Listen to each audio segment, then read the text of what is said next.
Effective at midnight, we will impose a 25% tariff on all foreign-made automobiles. And starting tomorrow, the United States will implement reciprocal tariffs on other nations.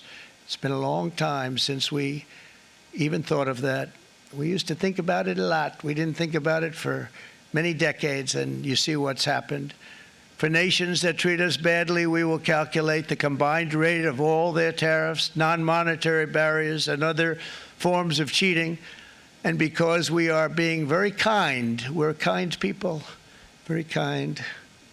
You're not so kind when you got ripped off with your salaries. My auto worker friends and my Teamster friends and all of the unions that typically voted Democrat, they're not voting Democrat anymore because worker, whether union or non-worker, they're for the Republicans now. That's what happened. But we will charge them approximately half of what they are and have been charging us. If you look at that, China, first row, China, 67%. That's tariffs charged to the USA, including currency manipulation and trade barriers. So 67%, I think you can, for the most part, see it. Those with good eyes, with bad eyes. We didn't want to bring, it's very windy out here. We didn't want to bring out the big charts because it had no chance of standing. Fortunately, we came armed with a little smaller chart. So it's 67%, so we're going to be charging a discounted reciprocal tariff of 34%. I think, in other words, they charge us, we charge them less. So how can anybody be upset? They will be because we never charged anybody anything, but now we're going to charge. At the same time, we will establish a minimum baseline tariff of 10%. You notice that on the chart. And that'll be on other countries to help rebuild our economy and to prevent cheating. So we're going to have a minimum of cheating, and we're going to be very severe on the people that at the gate that watch the tariffs and watch the product coming in, because there's been a lot of bad things happening at the gate because the money is so enormous that you're talking about. There's never been probably anything like it in terms of the enormity, and there are a lot of bad things happen at the people that do the check-in, and they're looking at 10-year jail sentences if they do play. We're going to treat them so good, but if they cheat, the repercussions are going to be extremely strong. And so, starting very soon, he is getting ready to impose tariffs on foreign cars and parts, 25% from anywhere. And then he's also announcing 10% at least tariffs on all countries. And then what he calls the worst offenders, the bigger tariffs, they're going to be 34% for China, India 26%, Japan 24%, the EU 20%, Taiwan 32%. He promised this would be big. It has gotten a lot of people's attention. Let's go to Weijia Jiang at the White House. He called this a national emergency, Weijia. Can you put this into some kind of context for us? Yeah, Maurice, so this was the president's very first event during his second term in the Rose Garden, which speaks to just how important this is to him. He got all the pomp and circumstance. He was surrounded by members of his cabinet. And of course, he brought in workers from the steel and automobile industry to make his case, Maurice, that this is going to be what he calls the golden age of America, because his theory is that if you tack on these tariffs to imports into America, well, companies here don't want to pay that. And so they are going to boost manufacturing. They're going to buy American and not want to pay the rates that you are seeing on your screen, Maurice. This is a CBS News special report. I'm John Dickerson in New York, where the closing bell on Wall Street just rang. The markets closed down. The Dow slid roughly 1,600 points. The S&P 500 fell more than 4.5%. And the Nasdaq dropped nearly 6%. This comes just a day after President Trump announced his new tariff plan, which begins Saturday to charge at least 10% on imports from every country. The president also announced even higher reciprocal tariffs from 60 countries he calls, quote, the worst offenders. And that those are places that export more to the U.S. than the U.S. exports to them. Mr. Trump called the plan America's, quote, declaration of economic independence, but Americans could pay the price for these new charges. With me now is Money Watch correspondent Kelly O'Grady. Kelly, so what's just your broadest response to what the markets have done today. Well, on a day like this, I always like to put it in perspective of how big of a loss this was. So you have to go back to 2020 for each of these three major indexes, the Dow, the S&P 500, and the NASDAQ, to see a single day that saw a greater loss. And so what does that mean? That was COVID. Yeah. Right? Investors are looking at today and sort of, at least in terms of how the market reacted, putting these two equal. Listen to the president, who spoke to reporters just an hour before the markets closed, and here's what President Trump had to say. I think it's going very well. It was an operation, like when a patient gets operated on, and it's a big thing. I said this would exactly be the way it is. We have $6 or $7 trillion coming into our country, and we've never seen anything like it.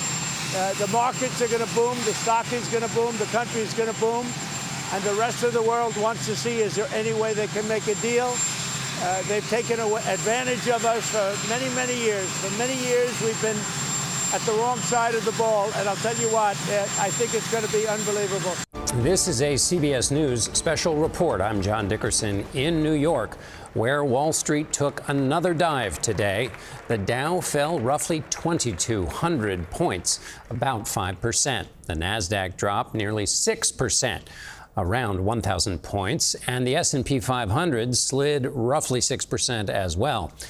The second day of the downward trend is, of course, fallout from President Trump's recently announced new tariffs. The 10% on imports from every country goes into effect tomorrow. China retaliated with 34% tariffs on all U.S. goods, igniting fears of a global trade war and potential recession. With me now is Money Watch correspondent Kelly O'Grady. Okay, Kelly, day two of this. How is day two different than day one if the numbers are big? It's worse. Yeah. In fact, it's significantly worse. So you mentioned that the Dow closed down over 2,000 points. That is the fourth time in history. Now, the Dow keeps going up over time, so 2,000 is not as significant a number this time around as maybe last time around. But still rarefied territory. It doesn't happen that rare. much. Yeah. A couple more stats for you. This is the worst two-day rout for stocks since March of 2020. Going back to the pandemic, we erased nearly 1 year of gains in the past few weeks in the market. And the NASDAQ is what we call bear market territory. That means when you have lost 20% of the value since its recent high. It entered that territory today. The S&P 500 is entering that territory. It just means investors are feeling very scared.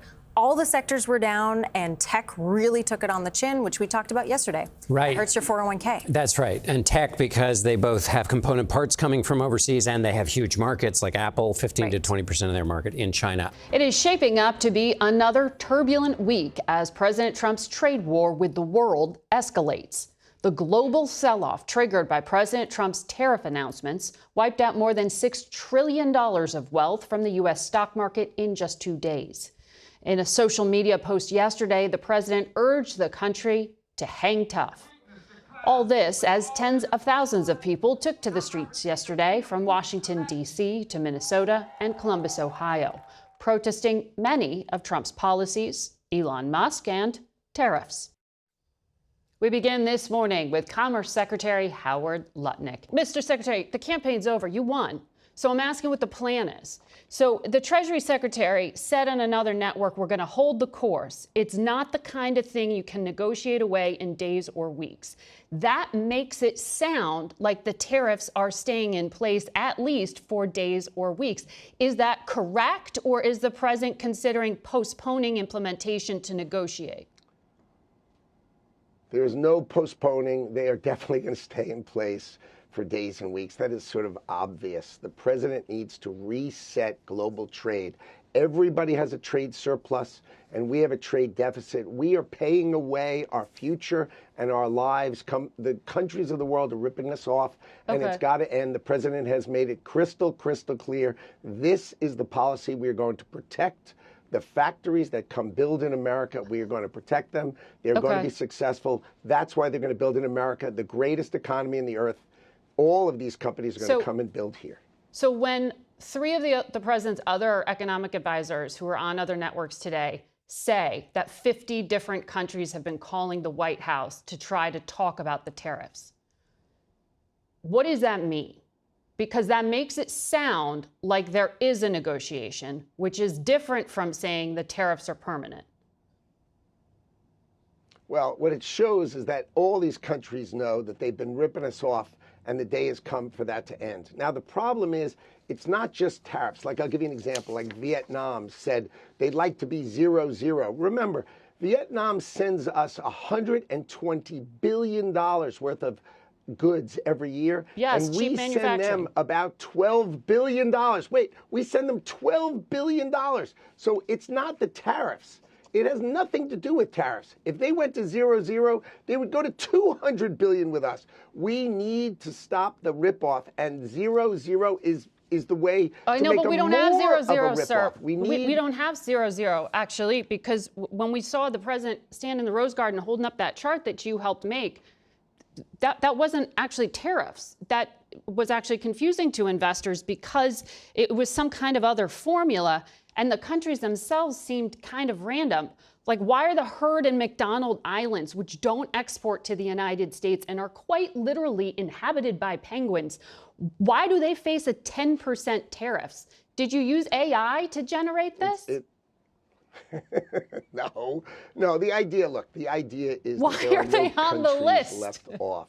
Because the idea, what happens is, if you leave anything off the list, the countries that try to basically arbitrage America go through those countries to us. Any country, like we had tariffs, the president put tariffs on China, right, in 2018. And then what China started doing is they started going through other countries to America. Right. They just built through other countries through America. And so the president knows that. He's tired of it, and he's going to fix that. So basically he said, look, I can't let any part of the world be a place where China or other countries can ship through them. So he ended those loopholes, these ridiculous loopholes. And now what he's trying to say is, I'm going to fix the trade deficit of the United States of America. It's a national security issue. We need to make medicine. We need to make semiconductors. We need to make ships. We need to have steel and aluminum. Come on. We need the greatness of America to actually be built in America. And he's tired of getting ripped off by the rest of the world. Okay, but just to be clear, April 9th, the so-called retaliatory tariffs, the reciprocal tariffs, I should say, are those coming? Or are they open to negotiation? The tariffs are coming. He announced it, and he wasn't kidding. The tariffs are coming. Of course they are. Okay. The president continues to firmly defend his tariff strategy, saying it is to address the massive trade deficits between the U.S. and countries such as China, European Union countries, and many others. The president pressed on the market and the falls, the plummeting of the market that we saw late last week after the big tariff announcement. He was even asked essentially by one reporter while traveling on Air Force One back to Washington if there's a certain pain threshold that he would be unwilling to deal with respect to the markets. Here's what he had to say. I don't want anything to go down, but sometimes you have to take medicine to fix something. And we have such a horrible, we have been treated so badly by other countries because we had stupid leadership that allowed this to happen. The president also talked about jobs and industries moving out of the United States. He said his goal here is to bring back investment and also raise revenue through these tariffs. And he said eventually the situation will straighten out, despite what we're seeing with the market right now. But that is despite, Michael, the concerns that we're hearing from many economists and industries, trade groups impacted by what they fear will be an escalating trade war. I think a lot of Americans want to know how long this will last. Is the president having conversations with other countries about getting this resolved? Yeah, well, top administration officials said that more than 50 countries have reached out, since the announcement last week that the president is having calls with leaders of Asia and Europe. But basically, the administration and the president says that these tariffs are here to stay, at least for weeks. Again, the goal here, they believe, is to reset the global trade order. And while economists do they remain hopeful that deals will be made, the president, again, speaking on Air Force One, said that he's not going to make deals unless there's progress towards trade deficits between the U.S. And the countries that are at the top of the list when you look at trade deficit data. So a lot remains to be seen. Again, the new reciprocal tariff set to take effect this week, April 9th. Reaction to the markets today, and would you be open to a pause in tariffs to allow for negotiations? Well, we're not looking at that. We have many countries that are coming to negotiate deals with us, and they're going to be fair deals. And in certain cases, they're going to be paying substantial tariffs. There'll be fair deals. As you know, I spoke this morning with the Prime Minister of Japan, and we had a very good conversation. They're coming. And I said, one thing, you're going to have to open up your country, because we sold no cars, like 0 cars in Japan, and they sold millions of cars into our country. They don't really take our agriculture, a little bit of it just to keep us slightly happy, but they don't take what they're supposed to be taking. So we have a great relationship with Japan. We're going to keep it that way, but they're coming in to meet, and other countries are coming in. With China, as you know, against my statement, they put a 34% tariff on above what their ridiculous tariffs were already. And I said, if that tariff isn't removed by tomorrow at 12 o'clock, we're putting a 50% tariff on above the tariffs that we put on. So they've gone for years. They've become a rich country because of people, again, that were in the White House that allowed this to happen. Hundreds of billions of dollars a year they'd make on us on trade, and it shouldn't be that way. And I have a great relationship with President Xi. I hope it's going to stay that way. I have great respect for China, but they can't do this. We're going to have one shot at this, and no other president's going to do this, what I'm doing. And I'll tell you what, it's an honor to do it, because we have been just destroyed, what they've done to our system. We have $36 trillion of debt for a reason. And the reason is that people allowed it to get that way. So we'll be talking to China. We'll be talking to a lot of different countries. And I think, if we can make a really fair deal and a good deal for the United States, not a good deal for others. This is America first. It's now America first. And we didn't put America first. We put America last. The people that were in the Oval Office put America last, and we're not going to stand for it.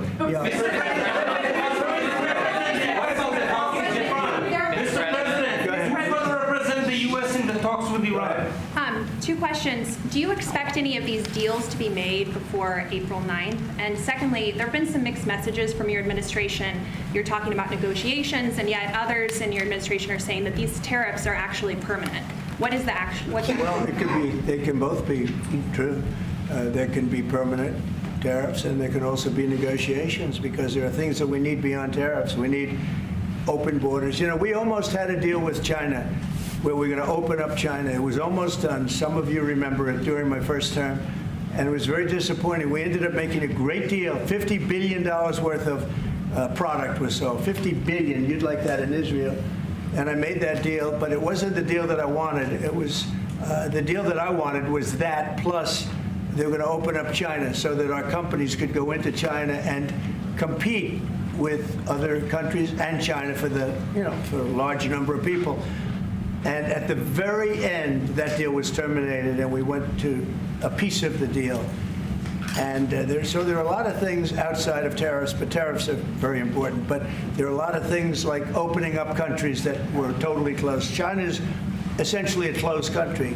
In fact, it is a closed country. And what they do is they charge tariffs so that if you sell cars or if you sell anything, nobody's going to buy it because the price is out of control. But that's true with a lot of other countries also. So We're going to get fair deals and good deals with every country, and if we don't, we're going to have nothing to do with them. They're not going to be allowed to participate in the United States. Can you explain the White House's evolution from this is not a negotiation on tariffs to countries should pitch us and start negotiations on tariffs? As the president said yesterday, Jasmine, both things can be true at the same time. And it is a non-negotiable position that the United States has faced a national security and economic crisis because of the unfair trade practices by countries around the world. As for the president, I have maintained this position. The entire administration has always said that President Trump is willing to pick up the phone and talk.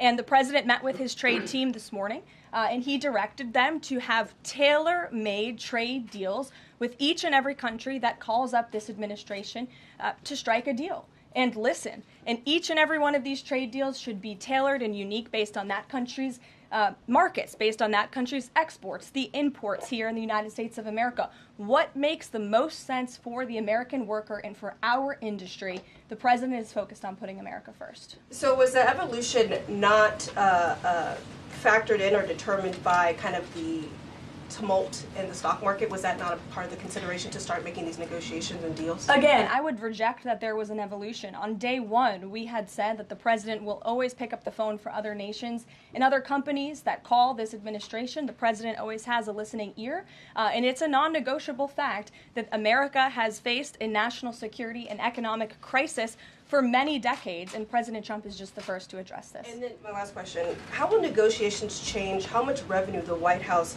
is planning to make from the tariffs? Well, that has yet to be seen, but as the president said, the reciprocal tariffs, which will continue to go in effect as these deals are negotiated and ongoing, will generate trillions of dollars in revenue to the United States. And this is twofold. The president wants to onshore jobs here to the United States of America. He wants to boost our manufacturing industry. He also wants to tackle these crippling deficits with almost every single country around the world. Jackie. Thanks, Caroline. The Treasury Secretary, Scott Bessent, warned that some of these negotiations might take up to months, that we could be doing this through April, May, and into June. And then you had Kevin Hassett say it's going to take a lot for the president to put his signature on the line because he wants to make sure there's a good deal for America. Is the president operating on any sort of a timeline or deadline where he wants this completed by? Well, we always move at Trump speed here at the White House, which is incredibly fast. I know you all know that from covering this White House day to day. The president likes to get things done, but he's very much focused on ensuring that these deals are good for the American worker, they are good for American manufacturing, and again, that they tackle these crippling deficits with these countries. All options are on the table for each country, but again, these are going to be tailor-made deals. They are not going to be off-the-rack deals, as the president has called it, and he has directed his entire trade team to be part of this effort. So that includes Secretary Bessent and our National Economic Director, Kevin Hassett. It also includes Secretary Lutnick, Peter Navarro, the entire trade team, Jamison Greer, who was on the Hill today. Everybody who was involved in this incredible, fair, reciprocal trade agenda will continue to be involved in negotiating these deals. And then yesterday, Goldman Sachs put out a research note. It put the odds of a recession at 45% within the next 12 months, up from 35%. But Peter Navarro guaranteed last night no recession. Does the president agree with him on that? I know the president in the past has been leery of making definitive statements on that. I can speak for the president, and I can speak for the optimism that he sees in our economy every day. Again, when you talk about the massive deregulatory efforts that are happening across the board, when you talk about how oil prices are down, gas prices are down, egg prices are down, we're cutting costs for the American worker, for the American consumer. We also see trillions of dollars of investments pouring into this country every day, and we're working hard now on the tariff side of the president's economic agenda. But don't forget, the next side of this is tax cuts, and we're counting on Capitol Hill to get those done, the largest tax cuts in history. Does that mean that without those tax cuts coming through, that the likelihood of a recession is greater? No, that's not what I said. I'm just saying be mindful of the whole of government economic approach that this administration is taking every day. Sure. Go ahead. Thank you, Caroline.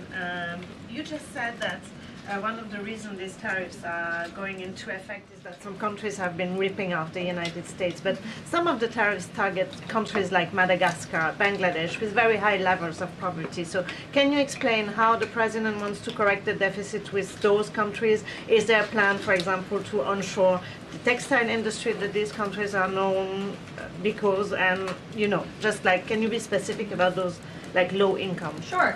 Well, first of all, the reciprocal tariff rates that were implemented by country were focused on the monetary tariff that those countries have imposed on the United States, but also the non-monetary tariff barriers and the regulations, if you will, that have been put into effect over the years, making it harder for America to export to these countries. These were very carefully crafted numbers. There was also a 10% baseline tariff across the board, as well, as you know. Moving forward, the president will talk to any country that picks up the phone to call, and I can tell you the phones have been ringing off the hook, wanting to talk to this administration, this president, and his trade team to try to strike a deal. And it's because the world knows that they need the United States of America. They need our markets. They need our consumer. The president has a lot of leverage on his side because he has the best economy and the best country in the world that he leads, and he knows that.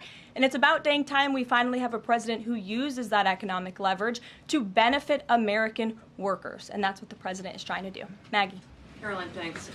Does the president endorse something that Howard Lutnick said on television this weekend, which was that the army of millions and millions of human beings screwing in little screws to make iPhones, that kind of thing is going to be moving to the U.S.? Is that how the president envisions manufacturing shifting? And if so, how long would that take, roughly? The president wants to increase manufacturing jobs here in the United States of America, but he's also looking at advanced technologies. He's also looking at AI and emerging fields that are growing around the world that the United States needs to be a leader in as well. So there's an array of diverse jobs, more traditional manufacturing jobs, as you discussed, but also jobs in advanced technologies. The president is looking at all of those. He wants them to come back home. But iPhones specifically, is that something that he thinks is the kind of technology that can move to the U.S.? Absolutely. He believes we have the labor, we have the workforce, we have the resources to do it. And as you know, Apple has invested $500 billion here in the United States. So if Apple didn't think the United States could do it, they probably wouldn't have put up that big chunk of change. Elena. Hi, Caroline. It's clear the president has gotten the world's attention with these tariffs. Is he considering at all potentially holding off on imposing some of them before the deadline, or maybe later, reversing them because he's having these negotiations and having these good talks with other leaders? The president was asked and answered this yesterday. He said he's not considering an extension or a delay. I spoke to him before this briefing. That was not his mindset. He expects that these tariffs are going to go into effect. And you said something very important, Elena, in your question. You said the president has captivated the attention of the world. Absolutely, he has. And it's about time we have a president in the Oval Office who is putting the world on notice and is putting the American people first, and again, is using the leverage of the United States to negotiate good trade deals. Just a quick follow-up. Sure. There's been some public sparring between Elon Musk and the president's trade advisor, Peter Navarro, on some of these tariffs. Musk actually referred to Navarro today as being, quote, dumber than a sack of bricks. Are you at all, or is the administration, the president, all concerned that this is maybe impacting the public's understanding of these tariffs? It might be messing with the message on it? No, look, these are obviously two individuals who have very different views on trade and on tariffs. Boys will be boys, and we will let their public sparring continue. And you guys should all be very grateful that we have the most transparent administration in history. And I think it also speaks to the president's willingness to hear from all sides, that he has people at the highest levels of this government in this White House who have very diverse opinions on very diverse issues, but the president takes all opinions in mind, and then he makes the best decision based on the best interests of the American public. Deanna. Thanks, Caroline. On Truth Social today, Trump was talking about one-stop shopping talks with foreign leaders, bringing leaders to the U.S., to Washington, and talking to them about tariffs, but also other topics. So is that part of his strategy to bring the leaders to Washington and trying to get deals, outside of tariffs on foreign policy issues as well? I think the president, again, is going to have a custom, tailor-made approach to each and every country. And if that means discussions of foreign aid, of our military presence in these countries, how those troops are paid for, come to the table, that could be part of the negotiation in these economic negotiations. But it's the president's economic team who will be leading these. These are tariff and trade negotiations. And yes, they will be one-stop shopping for each and every country. They will be, as the president said again, tailor-made, not off the rack to each and every country based on America's needs. Now that the president's reciprocal tariffs are here, going into effect tomorrow, what's the status of the ERS? When will they actually start collecting revenue? And will that be nested under CBP or somewhere else entirely? It's something Secretary Lutnick has taken up, so I defer you to the Department of Commerce, but it's something that he and the president believe quite strongly in, and it's a promise that they intend to keep to the American people. The president's trade representative this morning told senators that the president does not intend on carving out exemptions for products and companies when it comes to tariffs. But would the administration consider changing that stance should bankruptcies begin among U.S. companies who are dependent on China trade? I won't get ahead of the president on any exemptions or his decision on that. I will leave that to him. But again, we're looking at this country by country and based on the needs of the American people and the American workforce. And one more, can you walk us through how this specific tariff plan was decided on and which advisor came up with it? The reciprocal tariff plan? Yes. It was a plan that was discussed by the president's entire trade team over the course of many, many meetings, and the president ultimately decided on which way to go. A few proposals were given to the president. There was debate and discussion, and the president made his decision. And as you've seen very publicly, the entire trade team is on board with this plan and the negotiations that will ensue because of it. On the president's threat yesterday on social media to increase tariffs against China by an additional 50% in response to their retaliation, has he signed anything in terms of an executive order, any documentation around that? Will that additional 50% go into effect tomorrow? They will be going into effect at 12:01 a.m. tonight, so effectively tomorrow, yes. Work on that today? Of course, as always. Yeah, two things. On the Israel tariffs, can you give us an update on the discussion on relaxing those tariffs? And then I had another question about the Doge team after that. That discussion is ongoing. I don't have any definitive details to iron out for you here. Just a quick follow-up on tariffs. Kevin Hassett said today that the administration is prioritizing talks with Japan and South Korea, other trading partners. Are there other countries on that list that you guys can name publicly that you're having serious discussions with? Sure. As you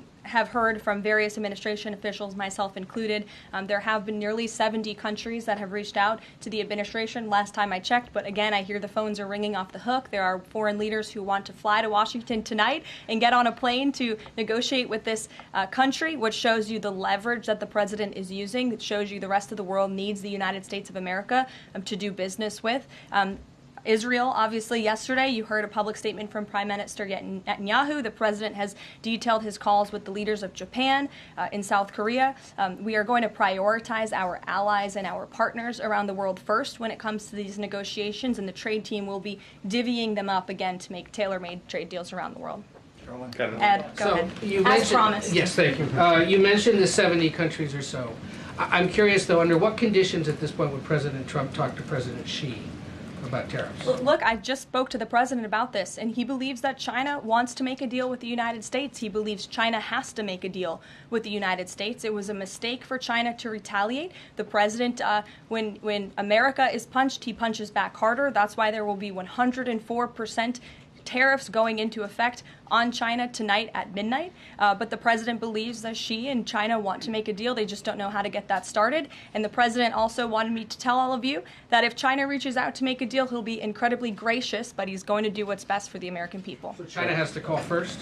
The Chinese want to make a deal. They just don't know how to do it. But the president will be implementing these 104% tariffs on China tonight. Under what conditions might he consider lowering tariffs on China at this point? It would be imprudent of me to tell you those conditions here from the podium.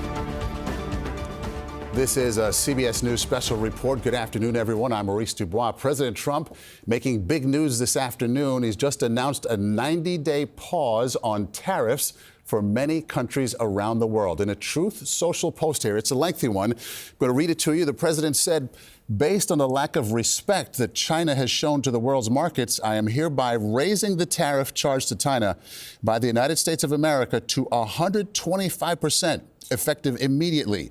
At some point, he said, hopefully in the near future, China will realize that the days of ripping off the USA and other countries is no longer sustainable or acceptable. Conversely, and based on the fact that more than 75 countries have called representatives of the United States, including the Departments of Commerce, Treasury, and the USTR, that's the U.S. Trade Representative, to negotiate a solution to the subjects being discussed relative to trade, trade barriers, tariffs, currency manipulation, and non-monetary tariffs, and that these countries have not, at my strong suggestion, retaliated in any way, shape, or form against the United States. I have authorized, the president says here, a 90-day pause and a substantially lowered reciprocal tariff during this period of 10%, also effective immediately. Thank you for your attention to this matter. And that is the entirety of the president's Truth Social post there. All this has the stock market surging right now, up 5 and 3.3% there, up some 2,000 points at this moment. It's been going back and forth. Let's bring in our Money Watch correspondent, Kelly O'Grady. First reaction here, Kelly, what in the wide world is going on here? You're seeing a lot of relief in the markets right now. I mean, we are coming off a sell-off this past week and a half at this point. And I'm just going to quote a couple of numbers for you. The NASDAQ is inching up about 8% right now. S&P 500, 6%. Both the S&P and NASDAQ were either flirting with or in bear market territory prior to this announcement. That basically means when that index has lost 20% or more from their recent highs. And it basically just means investors are cautious, they're worried, they're nervous. And you see the fact that we're coming back from this really in the tech stocks and the chip sector. And why? Because if you're going to have a tariff that was once over 30% on countries that we rely on for chips that power the AI industry, and by the way, your 401k too. Right. Right, Taiwan, and that's going to go down to 10%. That's why investors are reacting so positively right now. But this is a 90-day pause. That gives them some level of certainty, quote unquote, for the moment. But this is not a long-term thing. So sugar high or not, that remains to be seen.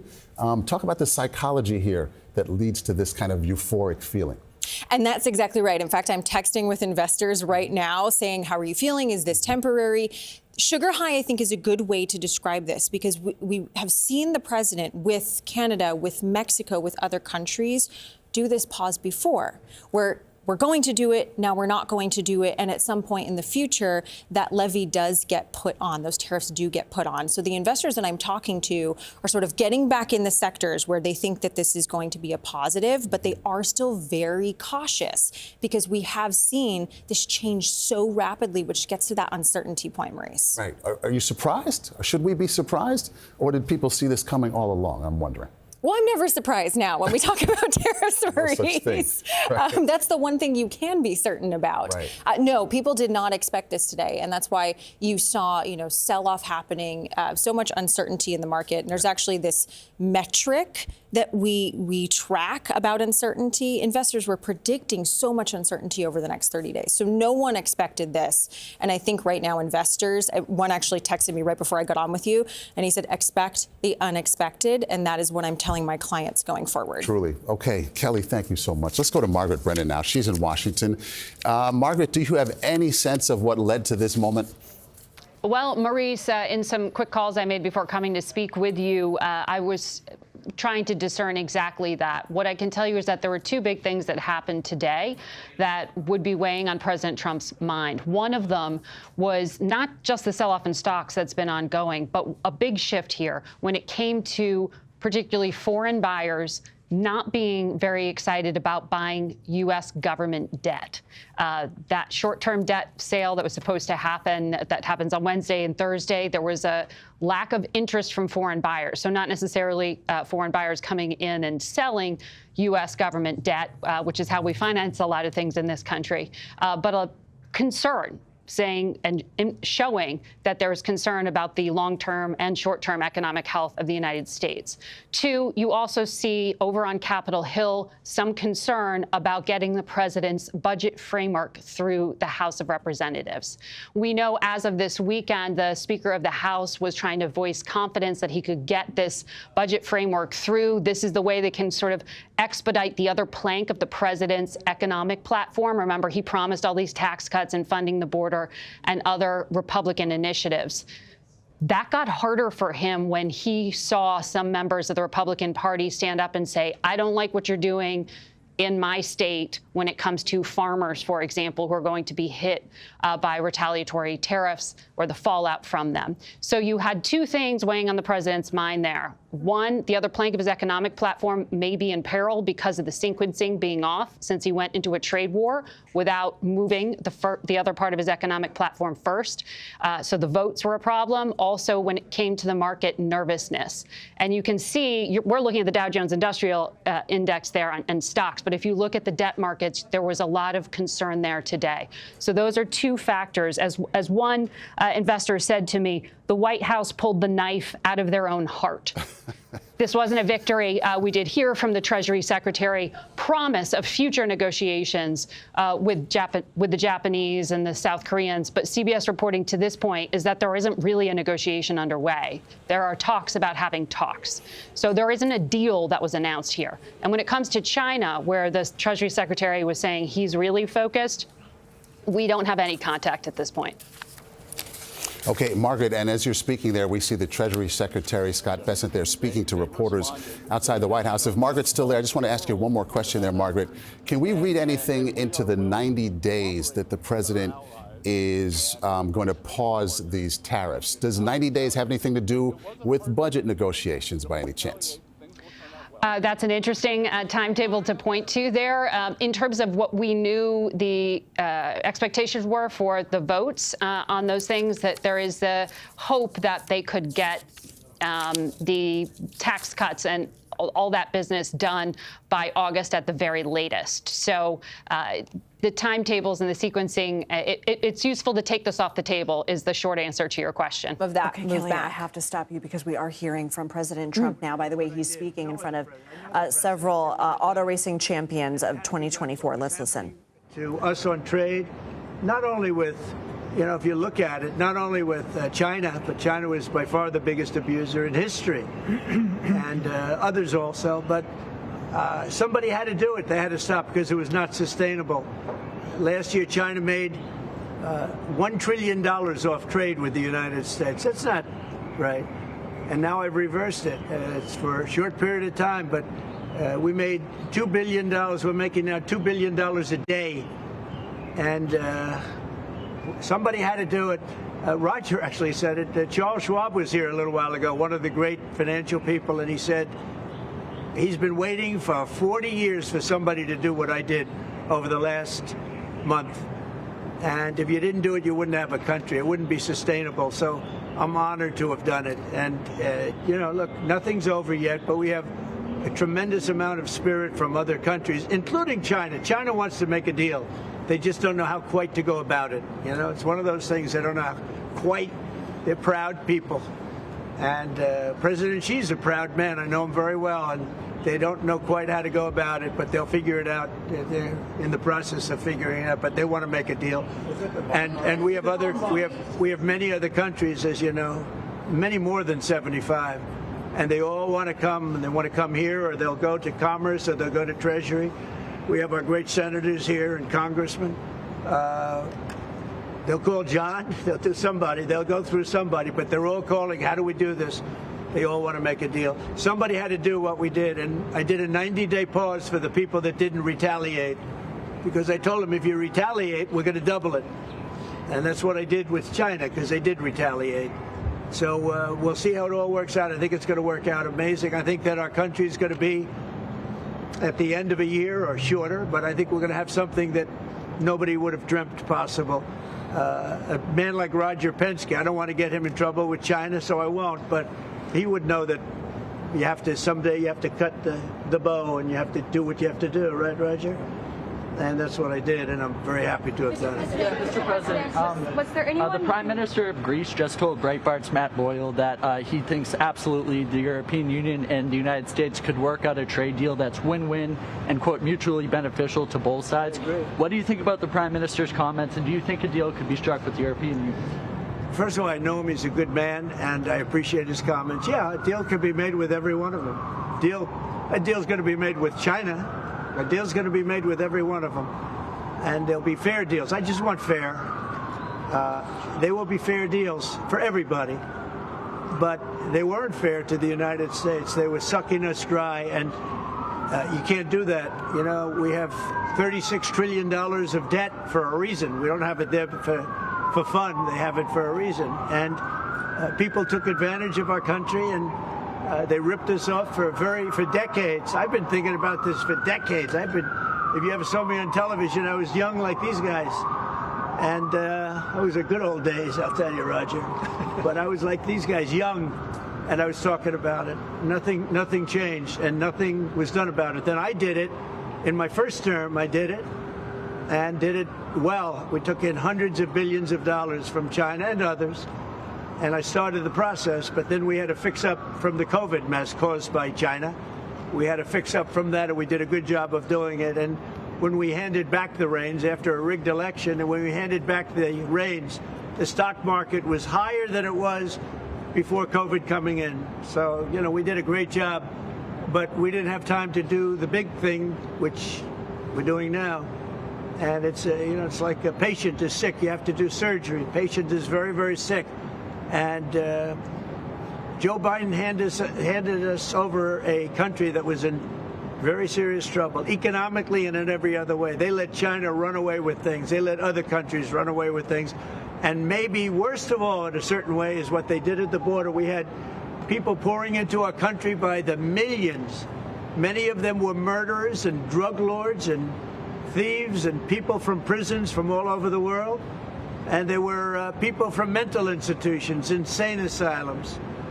They were taking their mentally insane, and they were dumping them into our country. And I'll tell you, Tom Homan and Kristi Noem are doing a fantastic job in removing them. And now the courts, the Supreme Court just gave us numerous good rulings where we have to be able to get them out. You had other judges trying to take over the system. And think of it, they take over. They want these people coming back, Tren de Aragua from Venezuela, the Venezuela jails that cut off the fingers of a man in Colorado. They cut off his fingers because he called the police looking for help. They said, "Did you call the police?" He said, "Yes, I did." "Put your hand down," and they cut off the fingers. This is what they want to bring these people back now. And I want to thank the president of El Salvador for the job he's done, because that's the way it has to be done. It's too bad. Yeah, please. Chuck Schumer and Nancy Pelosi, they've been talking about tariffs for decades. How come when these Democrat elites want tariffs, everything's hunky-dory, but when President Trump wants tariffs, all hell breaks loose? Do you see this double standard? I love this guy, whoever the hell that is. That's really nice. I appreciate that question. No, Chuck Schumer, Nancy Pelosi, everybody knew you had to do it, but they never had the guts to do it. It does take guts. It even takes guts for our country to go through it. That's why I say be cool. They were saying about, see, just be cool. It's going to work out. It's going to work out, and it's working out. I can tell you, working out maybe faster than I thought. But I said it's going to take a little conditioning. It's a transition to. It's really, I think it's a transition to greatness. It's going to be greatness. Our country is going to be. There'll be nothing like it. And people investing in our country, they're going to do better than they've ever done before. We have more car manufacturers, Roger, coming into our country now. Speaking of cars. We've never seen anything like it. And they're coming in because of the election, but they're coming in because of the tariffs, because they don't want to pay 25 or 50 or whatever it may be. They don't want to pay that. They can't pay that. We had 3 cancellations in Mexico, building a plant. They're all coming into the United States. Canada, they're coming in. From China, they're coming in from everywhere. And that's just cars. We have chip makers coming. We're the biggest chip maker in the world from Taiwan, coming in, spending $3 billion to build plants, and mostly a big plant. This is a hell of a plant when you spend the kind of money there. They're going to go $200 to $300 billion, not million. You know, you'd say million would be the right number. It's not $200 to $300 billion. Think of that, $300 billion. If you look at Apple is going to spend $500 billion building a plant. They wouldn't be doing that if I didn't do this. They'd just keep building them in China. And that's unsustainable. It's not a pleasant thing to do, But I appreciate the question. And, you know, interestingly, Chuck Schumer and Nancy Pelosi, Crazy Nancy, they've wanted to do this for years, but they never had a president that had the guts to do it, because it does take guts, believe me. Was it the bond markets that persuaded you to reverse course? I was watching the bond market. The bond market is very tricky. I was watching it, but if you look at it now, it's beautiful. The bond market right now is beautiful. But yeah, I saw last night where people were getting a little queasy. I think everything had. Well, the big move wasn't what I did today. The big move was what I did on Liberation Day. We had Liberation Day in America. We're liberated from all of the horrible deals that were made, all of the horrible trade deals that were made. And I was helped by people just like this, senator, congressman, and friends, right? And we had great help in the Senate. Our Republican senators have been amazing. They stood tall. And likewise in the House. And John Thune has done an amazing job. Barrasso has done an amazing job. I mean, I can't think of a senator, really. We had tremendous support. We got a bill passed the other day with almost unanimous support in the Senate. And I think we're going to get that in the House, too. And I have to tell you that Mike Johnson is a great speaker. He's done a fantastic job. We had a majority of 1. Now we have a majority of 7. And you don't realize how big 7 is until you have a majority of 1. 7 sounds like so much. But we're doing well. But Mike Johnson and John Thune have done a really great job. Mr. President, was anyone influenced your decision? Did you speak with anyone, you know, Jamie Dimon? Did you speak with anyone? Well, I watched Jamie Dimon on Maria Bartiromo's show this morning, and he was very good. He said that actually made the statement to effect that something had to be done with the tariffs and trade. He said that. He said, look, you know, at some point, but he said something has to be done with tariffs and trade. He understood it. He's very smart and very a genius financially. He's done a fantastic job at the bank. And he knows that. Everybody knows that. Anybody that's even a little bit smart knows it. It wasn't sustainable what was happening. Somebody had to pull the trigger. I was willing to pull the trigger. This should have been done long ago. Just like Biden should have stopped the border long ago. I mean, allowed 21 million people plus into our country, many of whom should never have been allowed out of prisons and jails. They came out of prisons and jails from all over the world. And now we're getting them out, bringing them back to their countries. But it should have never been done. Where does the takeoff position stand? Yeah, go ahead, please. Sir, would you consider exempting some U.S. companies, maybe some larger companies who have been hit hard in the markets the last few days during this 90 days? As time goes by, we're going to take a look at it. There are some that have been hard. There are some that, by the nature of the company, get hit a little bit harder, and we'll take a look at that, yeah. How do you determine the next 90 days? Just instinctively, more than anything else. I mean, you almost can't take a pencil to paper. It's really more of an instinct, I think, than anything else. What's your credibility like? Because you said that these tariffs would go into effect on Monday. You said no pause. And today there is a pause. So how can people believe your words today? It's not a question of that. You have to have flexibility. I could say, here's a wall, and I'm going to go through that wall. I'm going to go through it no matter what. And keep going, and you can't go through the wall. Sometimes you have to be able to go under the wall, around the wall, or over the wall. These guys know that better than anybody, right? You got to go around them sometimes. You're not going to go through them. So I consider, you know, I think in financial markets, because they change. Look how much it changed today. We went from, you know, pretty moderate today, but over the last few days it looked pretty glum, to, I guess they say it was the biggest day in financial history. That's a pretty big change. And I think the word would be flexible. You have to be flexible. Like he's asking the question about some companies. Some companies, through no fault of their own, they happen to be in an industry that is more affected by these things than others. You have to be able to show a little flexibility. And I'm able to do that. I'm going to say hello to these champions because they are great champions. I got to say hello.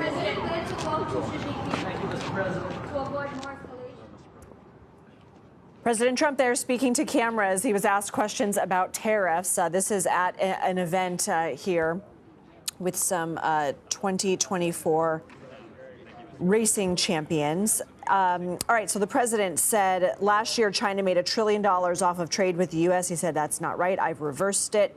in a short period of time. He said, we will make $2 billion a day, and somebody had to do it. He said China wants to make a deal but doesn't know how to go about it. Just to catch you up to speed, the president announced today tariffs of 125% on Chinese imports. And then the president also reiterated his 90-day pause for people who don't retaliate, meaning nations who haven't issued reciprocal tariffs on what the president has done. That baseline reciprocal tariff is now 10% for the next 90 days. The president, interestingly, was asked Monday, you said that there was not going to be a pause. Today, you said there's a pause, essentially being asked what gives here. And the president said, you have to have flexibility. Let's bring in Aaron Navarro here at the White House. Aaron, what were some of your other top lines from what you heard from the president? Lindsay, good to join you from a busy day at the White House. In addition to President Trump talking about, quote, flexibility, in one moment he said today's announcement, this 90-day pause could be, quote, temporary. But it really seems that China is the main target. That's what we've seen from the White House officials. And President Trump said, quote, China wants to make a deal, expressing optimism that the biggest and second biggest markets in the world could come to an agreement. President Trump just said they just don't know how to go about it. He talked about the other countries, about 75 that have come to the U.S. looking to negotiate a trade deal, including the European Union, who is part of the group of countries that will have that 90-day pause, just the 10% baseline reciprocal tariffs.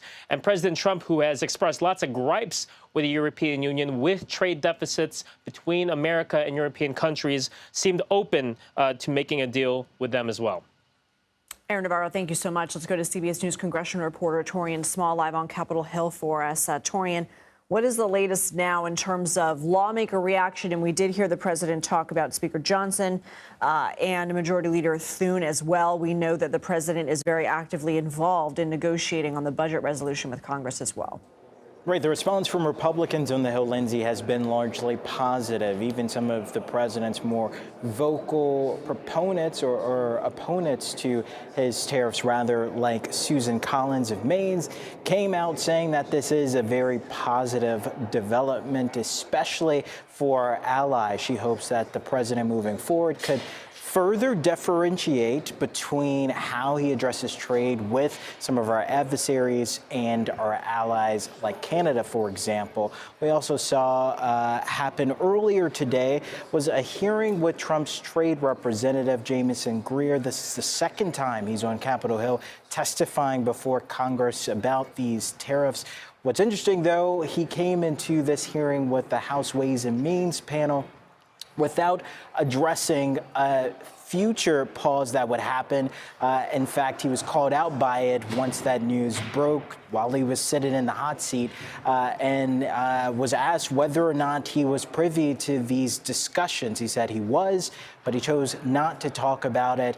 And that brought out quite a bit of anger from Democrats on the panel. In fact, the congressman from Nevada said, who is actually in charge here, considering that it appears you didn't even know about this? To which he said, of course, the president is in charge of ultimately these tariffs. One other thing I want to mention this week, he also talked to senators in which Republicans expressed quite a bit of reservations they had about this aggressive policy.